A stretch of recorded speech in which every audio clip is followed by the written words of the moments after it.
Look, Daddy, it's you.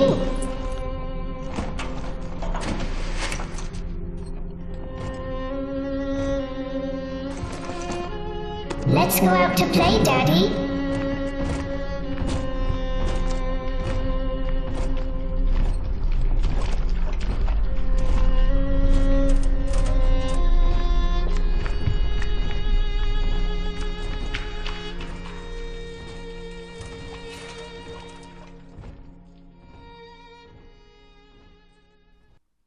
Hi guys, my name's Jenifix and I'm from Rig for Epic, and this is my second video in a 4-part series about Bioshock.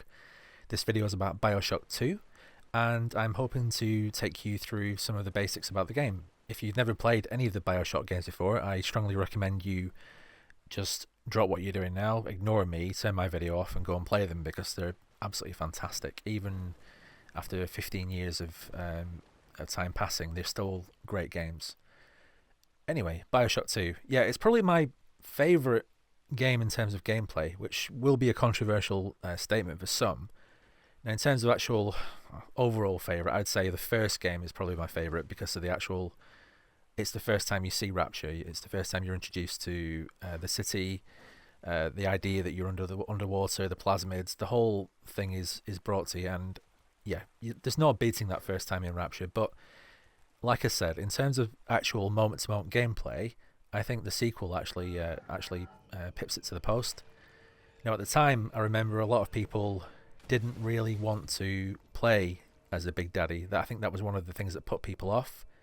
They probably experienced the first game as a Big Daddy, and they implemented it as quite restrictive. The view was obscured. It felt quite clunky. Now, movement in Bioshock has always been clunky anyway, even in Infinite. The way you move around feels like you're carrying a bag of spanners around in your pockets. It just doesn't feel very agile. And that's just the style of the game, I think. But playing as a Big Daddy, yeah, even more clunky, and you're thundering around with your feet. The actual movement in Bioshock 2 is surprisingly agile, considering you are a Big Daddy. I think partly because you're playing as an alpha, which means that your physical characteristics are slightly different to the original classic Big Daddy. The general story is that you have been fused with a little sister, so you see this young child as your daughter, and you are in fact trying to get back to her. Now, in the setup to the game, you are actually taken control of with a mind over matter plasmid, which forces you to comply with Sophia Lamb, who is the new villain of the game. And she basically forces you to self-terminate in front of your little sister. Now, the game then skips forward 10 years, and somehow, miraculously, I won't say why for spoilers, but you are brought back to life through a new technology, and you are then tasked with finding your daughter, who is now obviously 10 years older, and that's the basic premise for the story. Overall, I like the story in Bioshock 2. I think it did get some criticism when it first came out, due to the fact it was seen as just more of the same, and obviously the first story was so well thought of, and the amazing twist at the end, it was always going to be difficult to follow that really huge climax in the first game and the amazing twist. So I've got a lot of sympathy for Bioshock 2 because it had a difficult task, and always sequels are always difficult to pull off.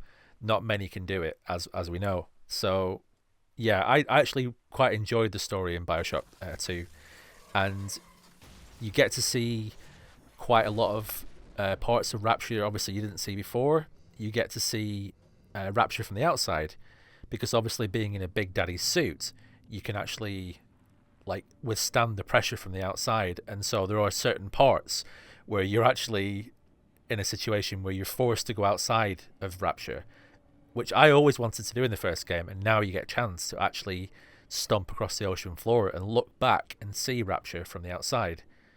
Now, these sections are quite restrictive. You're not given full free reign to go wherever you want, but the fact they let you do that added another element to the exploration, and it makes Rapture feel a bit more three-dimensional. You can still reach the train station.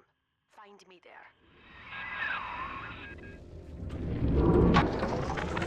All right, diary. Last entry. Lizzie and I, we found a sphere, and we're going home. Ain't that right, baby? Next stop, topside. Oh, I love you. It was you who saved us, Sammy. It was you, Button. What was that? What's that sound? She's seen us. It's Lamb. Torpedo! I'm trying to...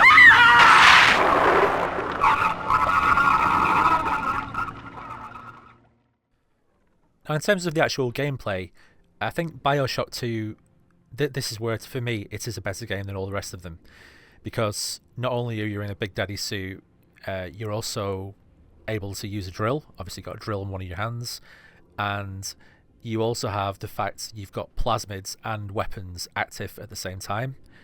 Which means you're not as restricted in terms of like which plasmid to use or which weapon to use. Your left hand is your plasmids and your right hand is your whatever weapon you've got. Like I said, you start off with a drill, and they use that pretty well. You can start off drilling normally. You have to find fuel to use it, which means you can't just keep it pressed in perpetuity.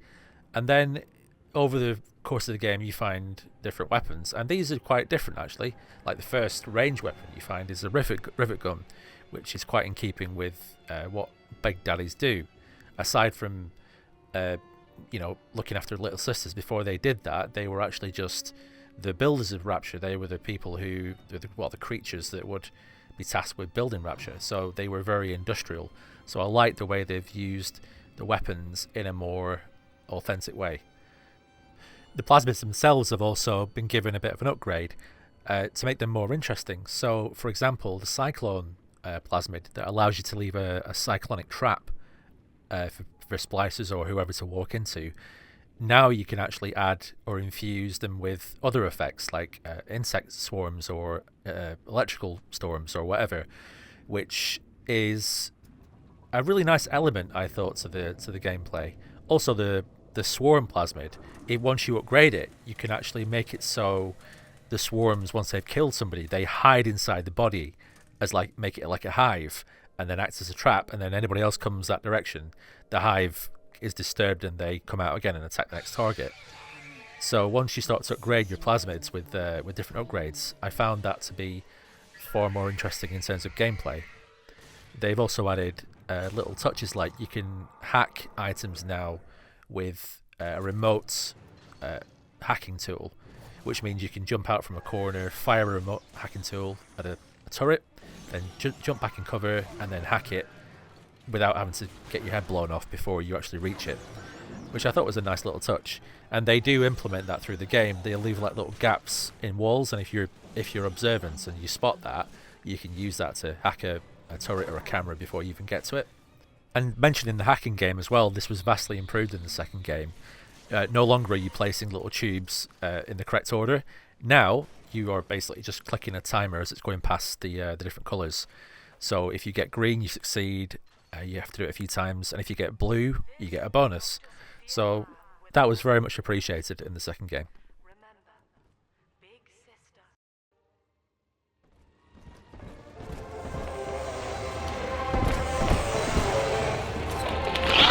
Andrew Ryan wakes one night while cruising the Atlantic in his steamliner, the Olympian.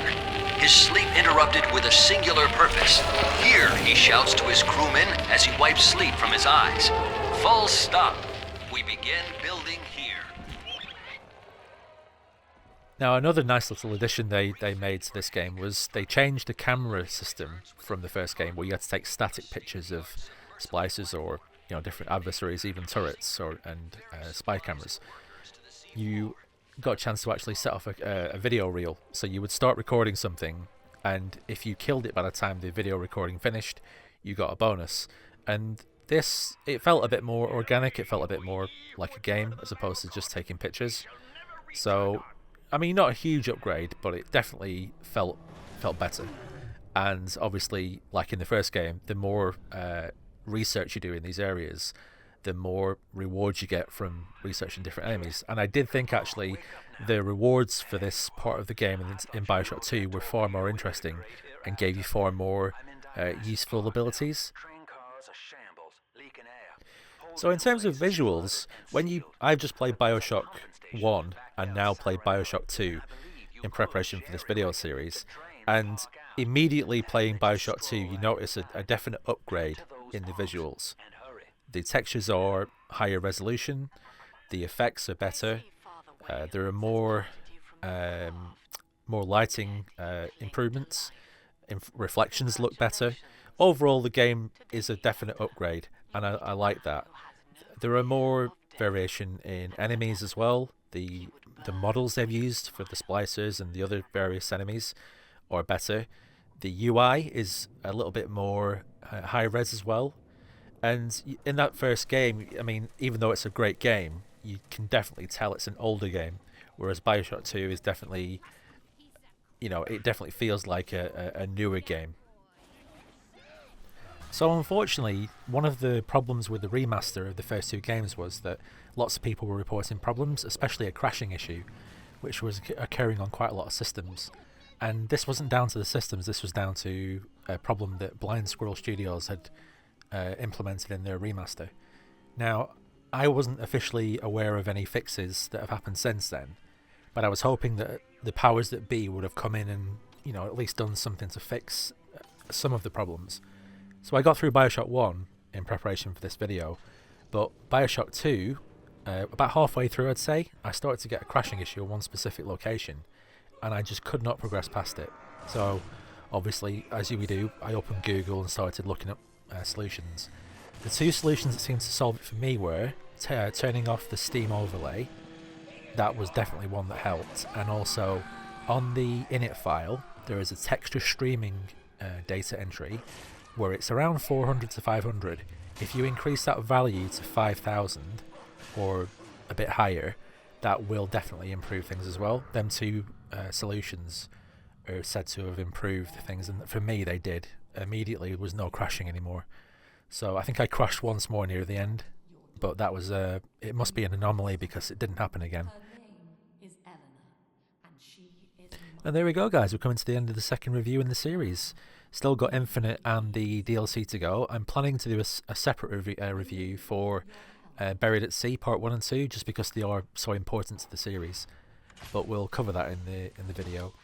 I hope you've enjoyed the video, and if you give it a like and subscribe, it seems weird saying that, but yeah, that'd be awesome. And also, if you could add it to your social feeds, or just maybe tell a friend, just so I can grow the channel.